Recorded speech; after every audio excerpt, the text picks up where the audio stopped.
The story of the Last Airbender series is extremely complex, but are given a short introduction at the beginning of each episode.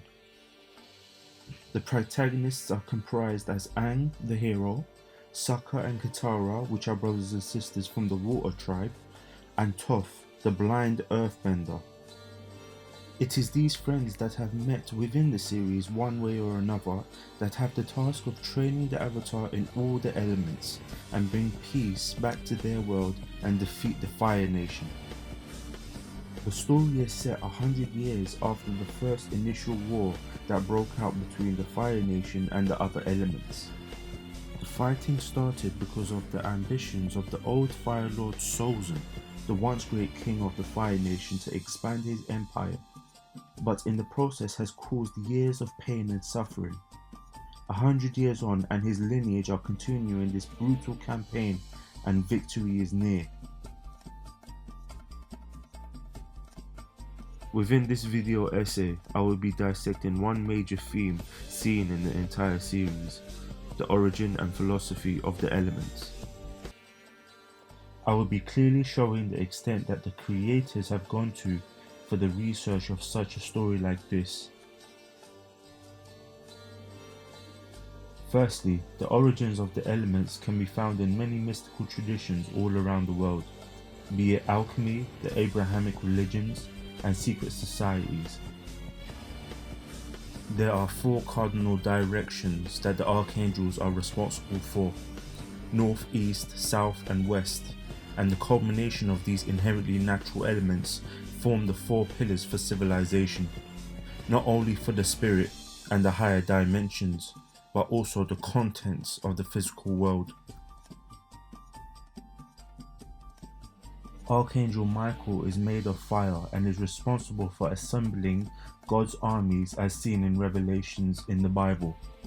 This energy could be symbolized as unstable or unbalanced, but also serves as the primordial spark of life and the willpower to manifest change. We see this in the Fire Nation as conquest against the other elements, and being a somewhat catalyst for this story to develop. Archangel Raphael, however, is revolved in self-awareness and one's attitude, and also healing. He is seen in the Old Testament and is known to be the first angel in the order to master the art of medicine. This element within the series shows the air nomads as peaceful monks rotated in self-discipline, and does the Avatar himself, normally choosing escape and evade tactics when in battle.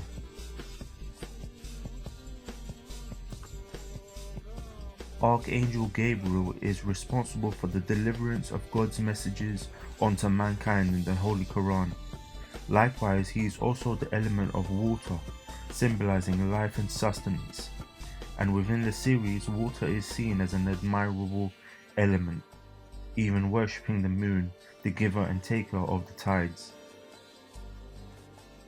We also see the water element act as a method of healing and rejuvenation and the maintenance of life. Archangel Uriel is the element of earth and mostly resides as an angel in the Wiccan religion, or more commonly known as witchcraft. He is known for his caring nature, his strength, and blunt spiritual force. This is shown in the Last Airbender as the Earth Kingdoms, having the biggest landmass in the north and puts up the biggest resistance against the Fire Nation.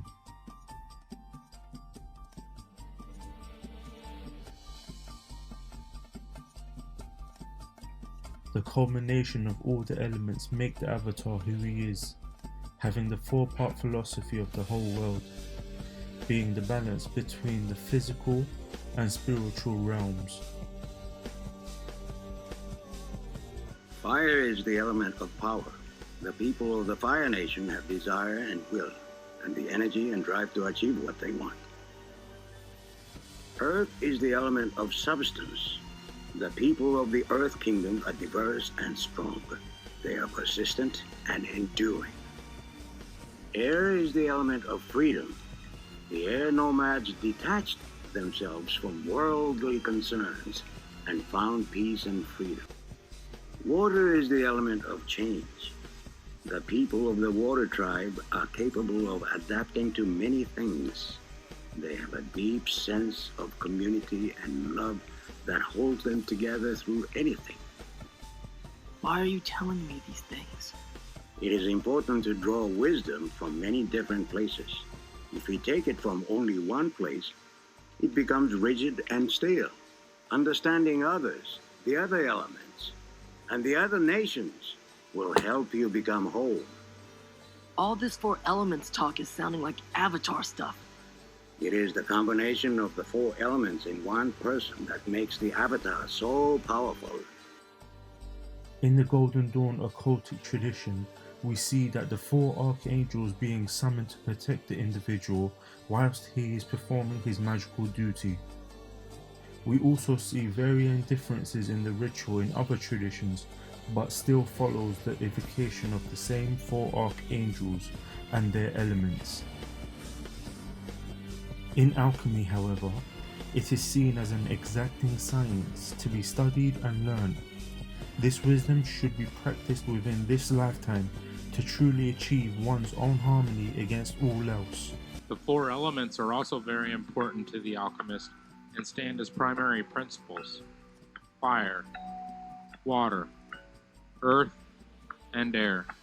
All play an integral part in the alchemist's studies. Hermeticism and the writings from the Hermetica were held to be the Western retelling of the wisdom from the mystery schools. They contained, albeit in a degenerated form, strains of the ancient wisdom said to have been passed down from the gods. The creators Brian Konietzko and Michael Dante Del Martino met in the Rhode Island School of Design and formed a friendship that would later aspire to making a series for Nickelodeon. But the story still hadn't crystallized and was still in the brainstorming stages. How they conceptualized the story was nothing less than incredible. It went from a robot monkey with a magical staff to Shackleton's exploration of the South Pole. It was only when Brian Konietzko had thought of merging the two together and then later adding in primitive problematic fire people. It was at this point that the idea of the four nations were conceived. The creators of The Last Airbender may have found part, if not all of this knowledge, and have created a unique story around it, making the Avatar an extremely satisfying epic